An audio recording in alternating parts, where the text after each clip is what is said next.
Good afternoon! My name is Brad Trammell, and if you're an American artist, then it may come as a surprise that there was a time not so long ago when the top levels of our government took an active interest in promoting, funding, and exhibiting avant-garde art made here in America. No, I'm not talking about Obama's Spotify playlists.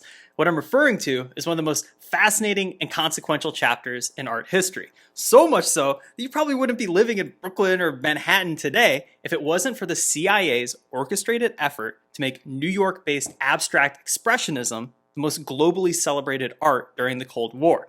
It's a tale that brings together the most secret agencies, the wealthiest criminals, and the most famous artists of the 20th century. So join me as we unravel one of the biggest psychological operations to shape the way people think about American culture abroad.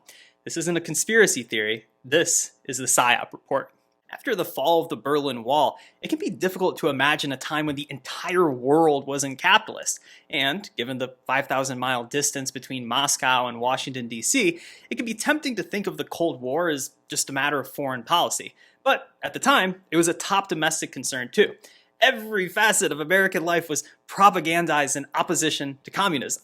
It was the lens that shaped post-war American identity, and it was supercharged by the apocalyptic knowledge that any direct act of war between these nuclear superpowers would end in mutually assured destruction. This is why the Cold War would never end up being fought between America and Russia in the traditional sense, but was instead done through things like proxy battles, assassinations, economic sabotage, and an endless series of psychological operations used to influence foreign countries' perception of the simmering conflict.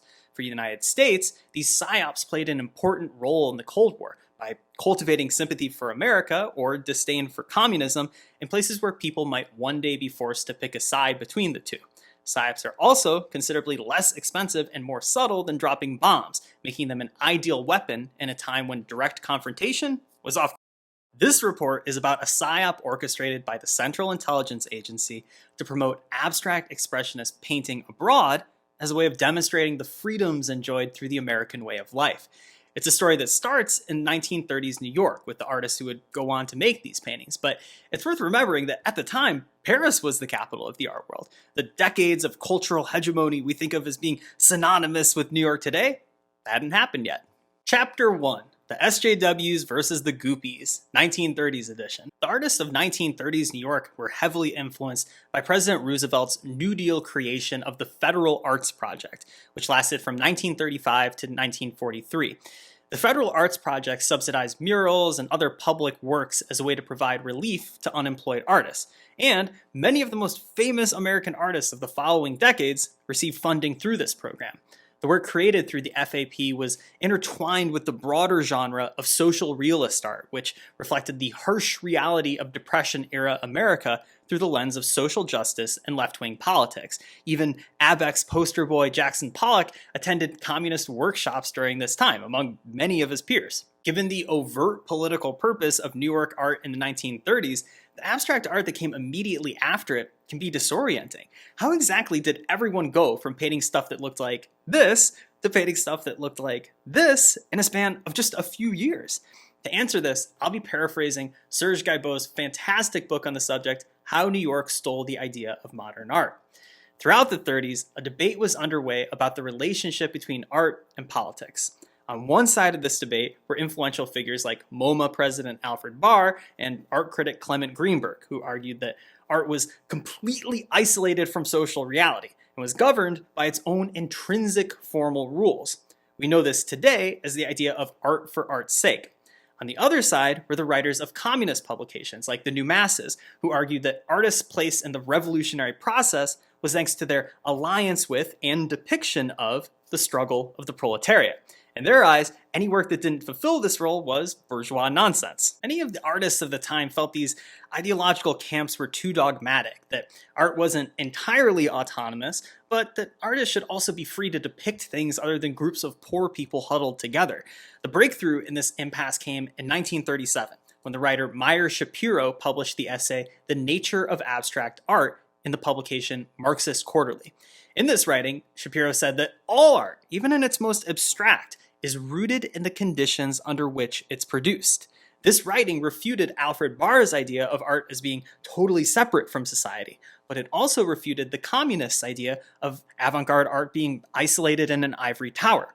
After all, as Guibo says, if abstract art was rooted in the social fabric by responding to social conflicts and contradictions, then it was theoretically possible for a left-wing artist to use abstraction without being ashamed of it. This isn't to say that Shapiro was optimistic about the way abstract art related to society.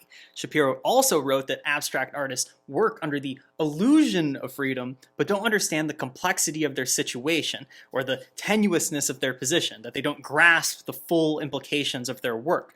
This would turn out to be an eerily prescient observation, given the way abstract artists would be used by political powers larger than them for the next 20 years. However, by creating room for abstraction to express social consciousness, Shapiro opened the door for left-wing artists to work in ways that were previously off-limits. In the following decade, this desire among communist artists for greater aesthetic freedom would soon be repurposed as an indictment of communism itself. The man at the center of this anti-communist campaign was named Nelson Rockefeller. In 1939, Nelson became the president of the Museum of Modern Art by inheriting that title from his mother, Abby Aldrich Rockefeller, who co-founded MoMA a decade prior in 1929. As such, Nelson affectionately referred to MoMA as Mommy's Museum throughout his life. Nelson's favorite art to collect was abstract expressionism, which he leadingly described as free enterprise painting, thanks to the genre's loose, expressive gestures and lack of preordained formal rules compared to something like Cubism. In fact, Nelson loved free enterprise painting so much that he racked up a collection of over 2,500 Abex paintings, and for the ones he couldn't fit on the walls of Mommy's Museum, well, he hung them on the walls of buildings that were the property of Chase Bank, which the Rockefeller family also owned. For the Rockefellers, art collecting operated on two levels. The first being that presenting American art on the international stage bolstered the prestige of America itself, and proved the righteousness of the free enterprise system their family so greatly benefited from. Hence the Rockefellers' creation of their own art museum in New York and their support for the uniquely American Abex movement. But there is another, more insidious motivation behind their patronage, which was to pacify the leftist leanings of the artists they supported. When Abby Aldrich Rockefeller was criticized for supporting the work of Mexican revolutionary Diego Rivera, she responded by saying that Reds would stop being Reds if we could just get them some artistic recognition. In this way, the Rockefellers intended to show how capitalism was open-minded and charitable enough to support even those who were avowed communists, and how easily the supposed purity of these communist artists could be compromised through some cold hard cash. The best expression of this anti-Marxist patronage philosophy can be found in Clement Greenberg's essay Avant-Garde and Kitsch from 1939. Where he argued the American avant-garde had been abandoned by those to whom it actually belongs, our ruling class.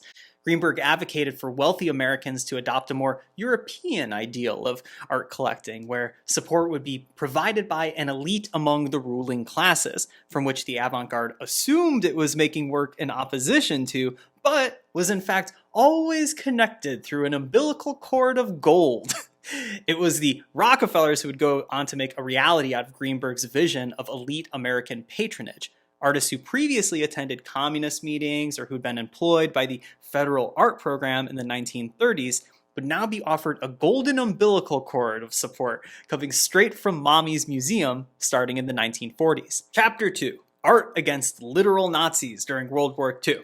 Throughout World War II, Nelson Rockefeller was a very busy guy. While serving as the president of MoMA, Nelson was appointed by President Roosevelt to be the coordinator of inter-American affairs and Secretary of State in Latin America. Later in his life, Nelson became President Eisenhower's special advisor of Cold War strategy, overseeing all CIA covert operations. The various hats Nelson simultaneously wore are indicative of a trend we'll see throughout the history of this Psyop, where it wasn't just that MoMA leadership was influenced by covert government agencies, so much as MoMA's leadership were themselves documented members of covert government agencies. In 1940, Nelson Rockefeller led MoMA to fulfill 38 government contracts, totaling over $1 million in exchange for cultural materials. Most of this money went to help produce jingoistic films, but during this time, he also mounted 19 exhibitions of contemporary American painting, which were exhibited throughout Latin America. These exhibitions were described as a way to foster a sense of pan-American identity to combat rampant Nazi propaganda that promised well-engineered goods and access to cutting-edge science. It was an early battle of the liberal arts versus STEM. This dueling propaganda came during a time when many countries in the region had influential fascist parties and trade agreements with Nazi Germany. Despite the high-minded talk of Pan-Americanism, the main goal of this outreach was to ensure Latin America continued supplying America with raw materials for the war effort. For example, Latin America is where Nelson Rockefeller had developed his most lucrative investments through the company Creole Petroleum, a subsidiary of the Rockefeller-owned Standard Oil, and the biggest cash cow in oil-rich Venezuela. So I suppose we could say Nelson was actually wearing 4 different hats during this time. Nelson stepped down as president of MoMA in 1941 to focus exclusively on his role as the coordinator of inter-American affairs, and was replaced by a man named John Hay Whitney, a close friend of Nelson's who was cut from a nearly identical cloth in life, considering how John Whitney was the nephew of Gertrude Vanderbilt Whitney, the founder of the Whitney Museum of American Art. While serving as president of MoMA, John Whitney also joined the CIA precursor Office of Strategic Services in 1943. John Whitney continued Nelson Rockefeller's art psyop in Latin America, but was far less subtle in the way he described the purpose of these exhibitions, especially when he declared MoMA to be a weapon of national defense in a press release from 1941. However, the most revealing part of that press release didn't actually come from John Whitney, but instead from Dr. Luis Quintanilla, the counselor of the Mexican embassy. No one so clearly laid out the underlying purpose of America's art psyops as Dr. Quintanilla, who said, quote, "In Europe, as well as Latin America, a widespread legend prevails that the United States is a big country, but without tradition, without art, without soul. However, those who've contributed to this absurd belief abroad aren't entirely to blame.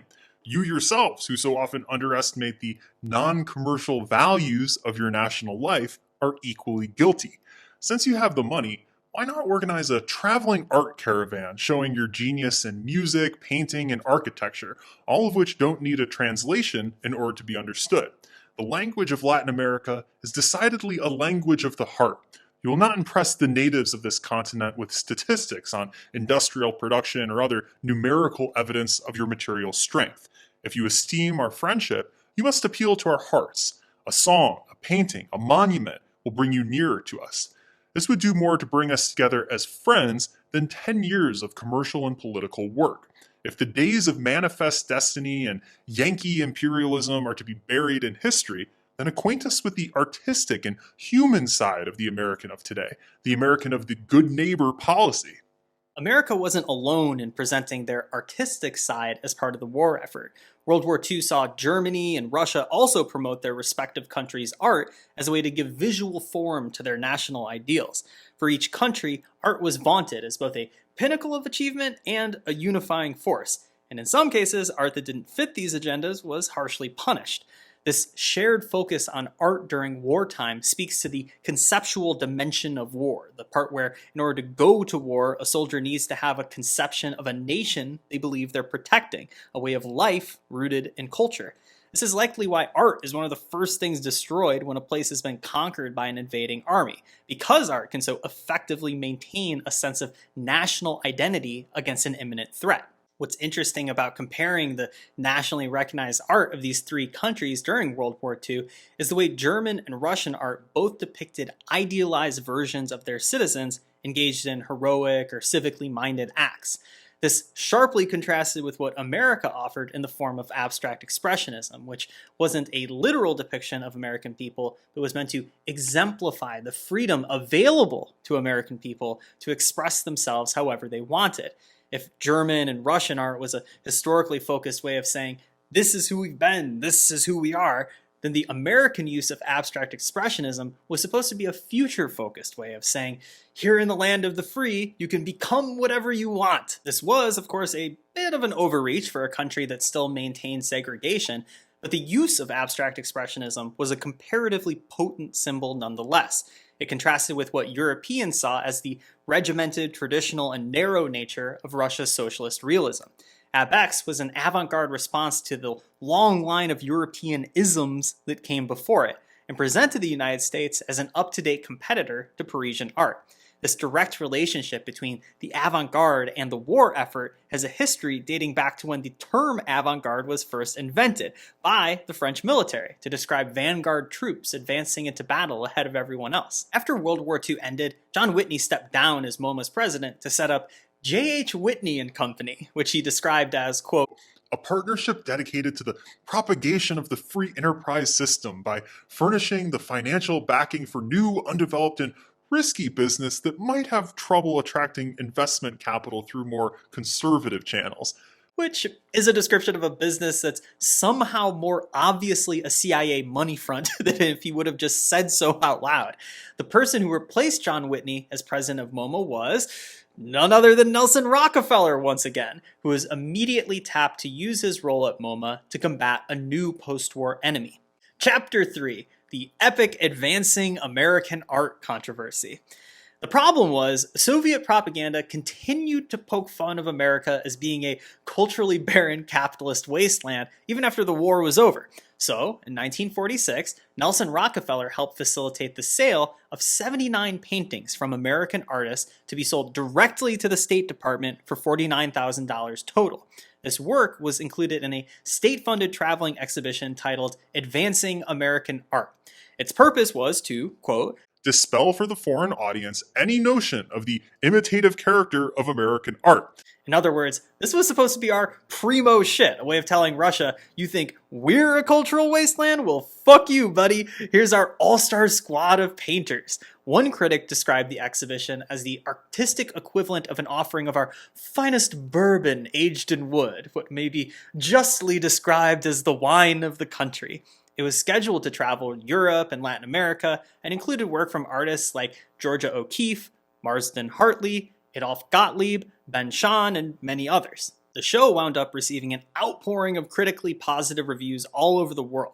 After moving from Paris to Prague, Advancing American Art was so warmly received by the European press that it provoked Russia to send in an impromptu rival art exhibition. Yes, you heard that right. This was a state-mandated emergency group show.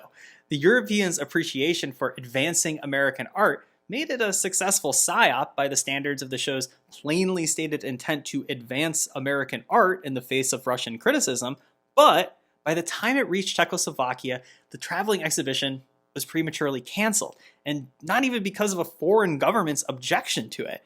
In a stunning reversal, it would be America who brought an end to America's own psyop.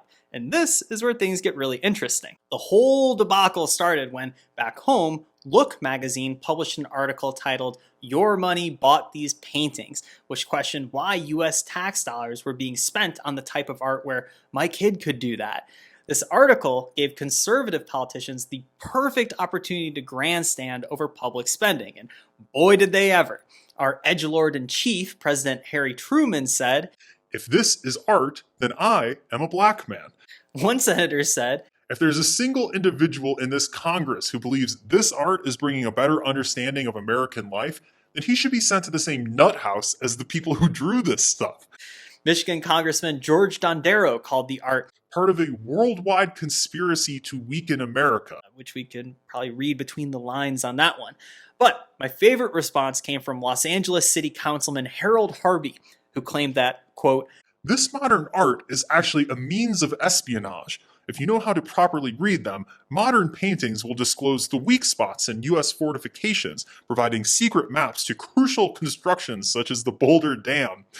Rest in power, Harold Harvey. You would have loved trusting the plan to save the mole children. After being verbally spanked by every conservative politician possible, Advancing American Art was unceremoniously canceled, and the work in the exhibition was sold off at a 95% discount as surplus government property, meaning Congress preferred to take a nearly complete financial loss on their psyop rather than simply acknowledge the paintings as being art and sell them at auction. The State Department then cowered even lower by issuing a directive ordering that, in the future, no American artists with communist associations may ever be exhibited at the government's expense. Considering that practically every living artist of the time had some association with communism from the 1930s, this was basically the government's way of saying, we're never going to support art again. Thus, hating art became an officially sanctioned policy. The fact that this art wasn't popular with the Congress or the public of its time was the whole point. It was meant to show that Americans were free to create no matter who approved of it. If this psyop was started in response to Soviet propaganda saying America was a culturally barren wasteland, then there was no better way to prove them right than by censoring our artists, having the president and Congress publicly insult them, selling their work as dog food for pennies on the dollar, and then threatening them with jail sentences in the future. In terms of capturing the hearts of the world with America's open-mindedness, this psyop ended about as badly as possible. Chapter 4. Art Gets Spooky, featuring the CIA. The spectacular failure of advancing American art created a rift in domestic Cold War politics, where on one side there were the culture warrior strategists who understood art's usefulness as a psyop on the international stage. And then there were the grandstanding conservative politicians who thought of art as just a bunch of evil commie bullshit. Because they were no longer able to use public funds to spread ABEX abroad, thanks to State Department policy forbidding it, these strategists were forced to find more covert channels to use instead. Luckily, they already happened to know a few guys at the CIA. One of those guys was Thomas W. Braden. He was a noted culture warrior CIA agent and served as MoMA's executive secretary from 1948 to 1949.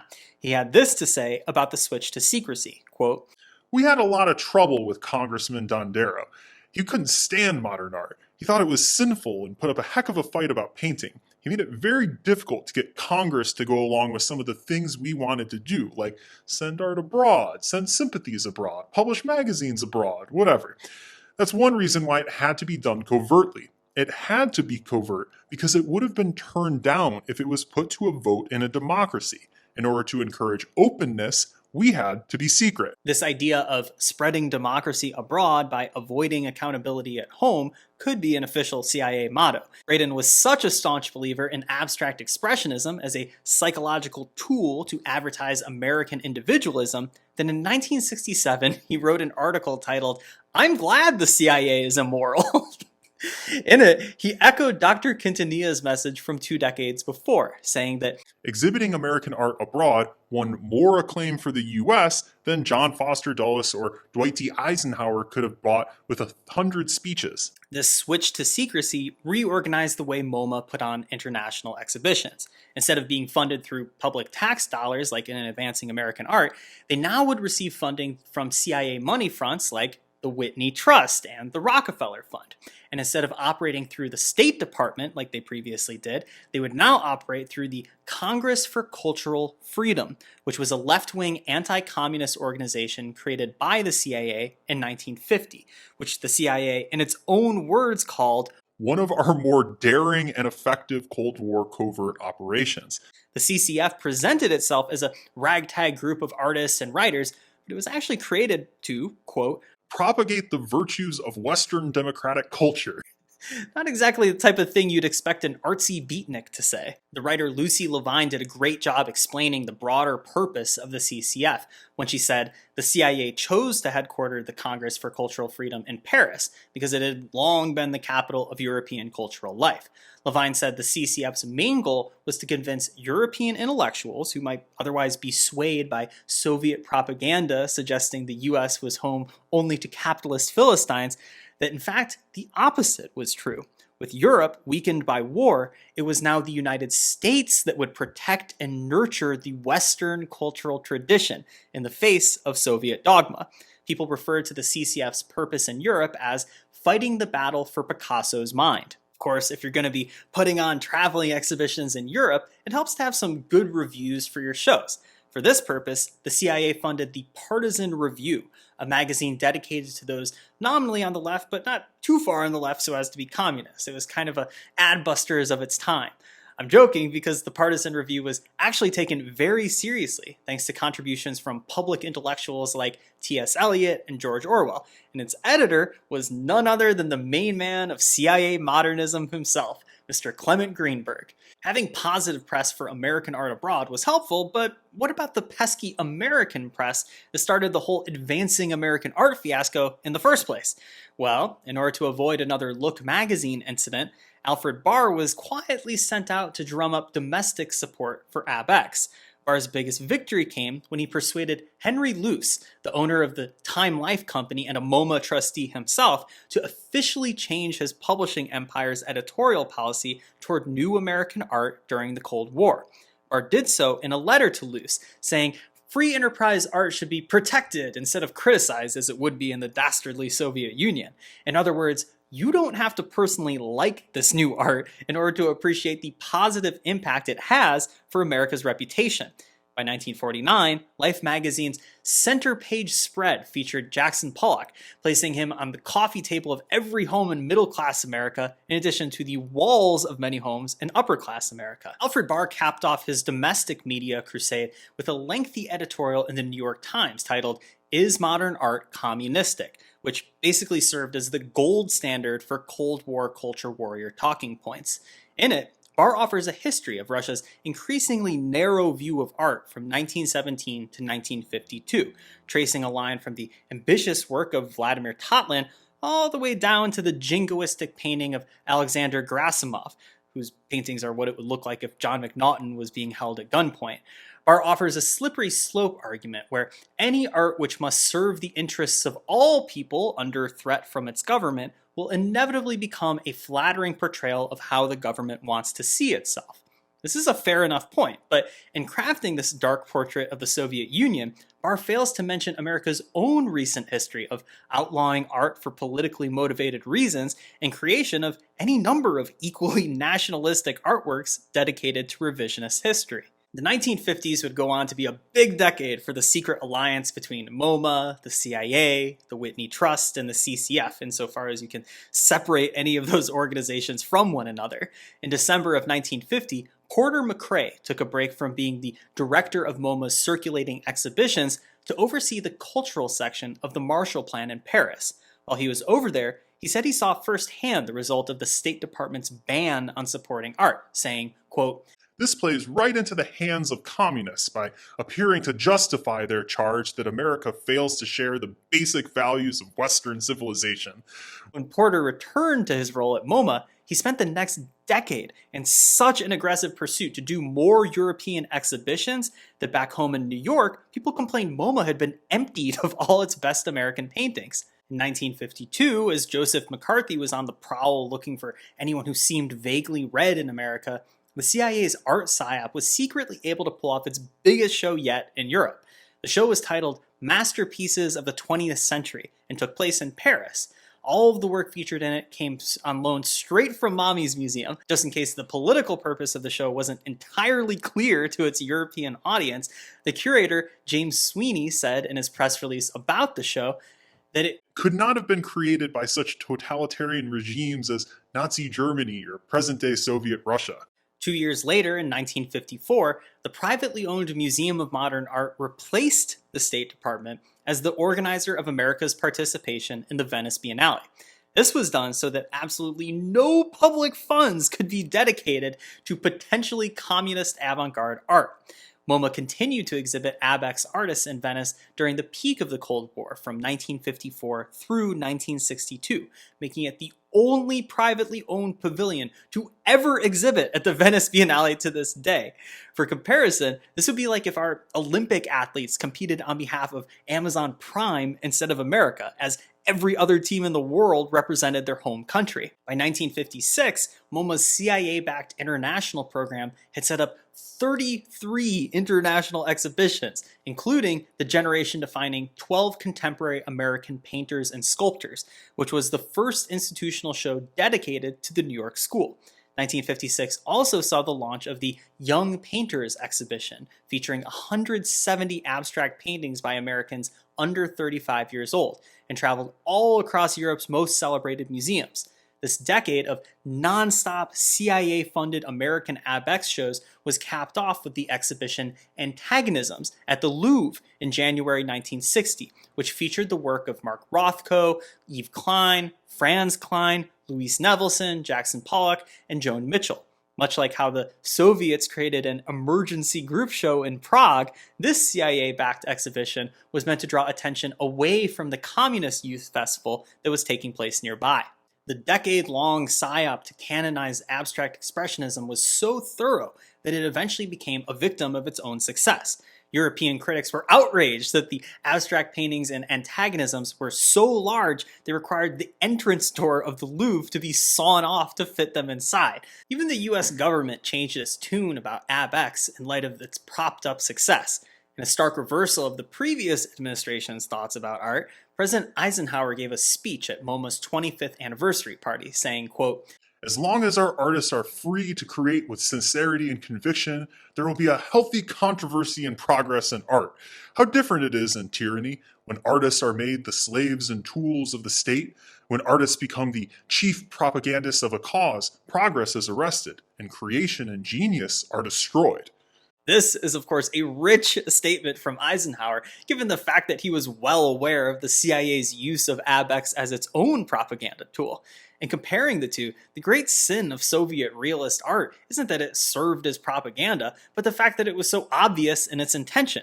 By operating on a symbolic level 1 degree removed, by showing instead of telling, as they say in grad school, AbX was able to provide America the benefits of propaganda while largely avoiding the criticisms that come with it. Things like the art is formulaic or made against the creator's will. By the late 1950s, abstract expressionism was the only type of art you could make if you wanted to be exhibited in New York. The abstract art that was once used to show how American individualism could bravely smash all previous artistic conventions had now become downright conventional. Mission accomplished.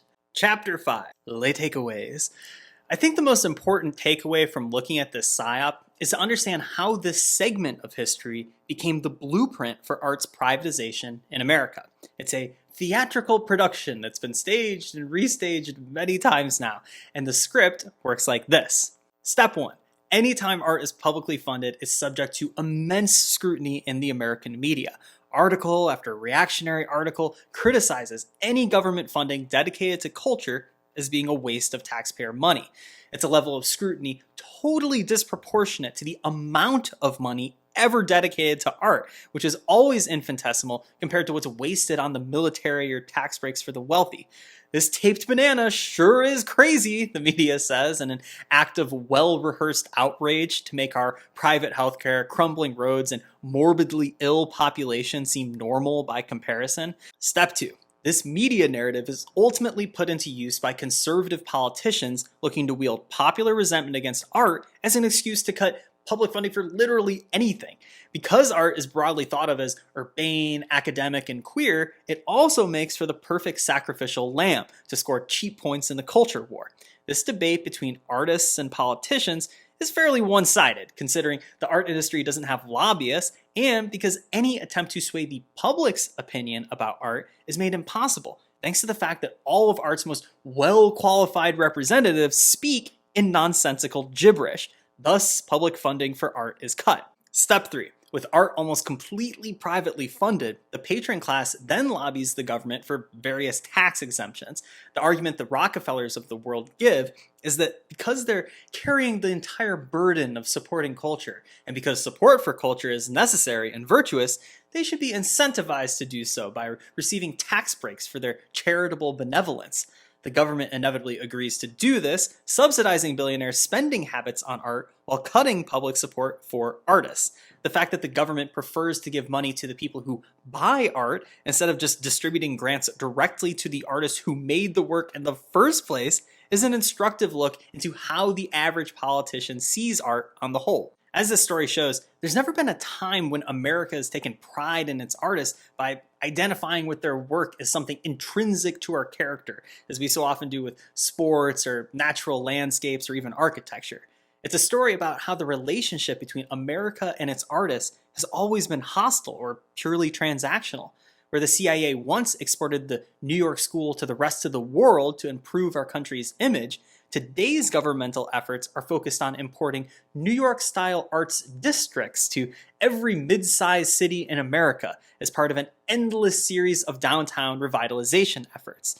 Once again, it's not the actual art that's being supported so much as what the symbolic value of artists' lofts and gallery coffee shops are able to provide a city's image. It's tempting to look back at this pivotal moment in art history and ask questions like, would AbX be as institutionally beloved today if it wasn't for the CIA holding its thumb on the scale for 20 years? Or would New York have gone on to host so many generations of art movements if it hadn't been so thoroughly promoted internationally by the CIA? Or even, would young people still be making nearly identical abstract paintings to this day if the CIA hadn't made AbX the ultimate status symbol among the patron class? The answer to all these questions is probably not. The course of art history was, without a doubt, permanently changed thanks to the CIA and MoMA's collaboration. The only danger in asking these questions is to presume that there was some other equally and oppositely righteous historical path we just missed out on as a result. The CIA didn't come in and interrupt what was otherwise an objective trajectory in art history. They were merely the latest winners by conquest in a long succession of similarly fought cultural battles. After all, the avant-garde is a military term. The course of art history is less an objective retelling of artistic quality than it is a shorthand for which artist country ruled the world during that time. It's no coincidence American art came into focus at the precise moment America emerged as a global superpower after the Second World War. In a similar fashion, I suspect that sometime very soon our museums will be full of incredible new art movements coming from China. Maybe you're hearing all this and getting depressed at the idea that artists are relatively powerless over the material forces that shape our work and the historical forces that decide what gets remembered. As Meyer Shapiro said, it's impossible for artists to understand the full complexity of their situation. And maybe this is naive, but there's something that makes me feel oddly free about knowing art history is just made up as it goes along. It's a humbling reminder that every art world social scene, every movement, every ism is a fleeting occurrence, and that the desire to alter ourselves to be part of these groups is rooted in a mistaken belief that it'll afford us some measure of permanence. If anything, it feels like an invitation to be as weird as you want, to take whatever artistic risks make you happy. After all, if we're permanently fated to take part in a historical moment beyond our control, to unwittingly participate in psyops we aren't even aware of, then we might as well have some fun while we're doing it.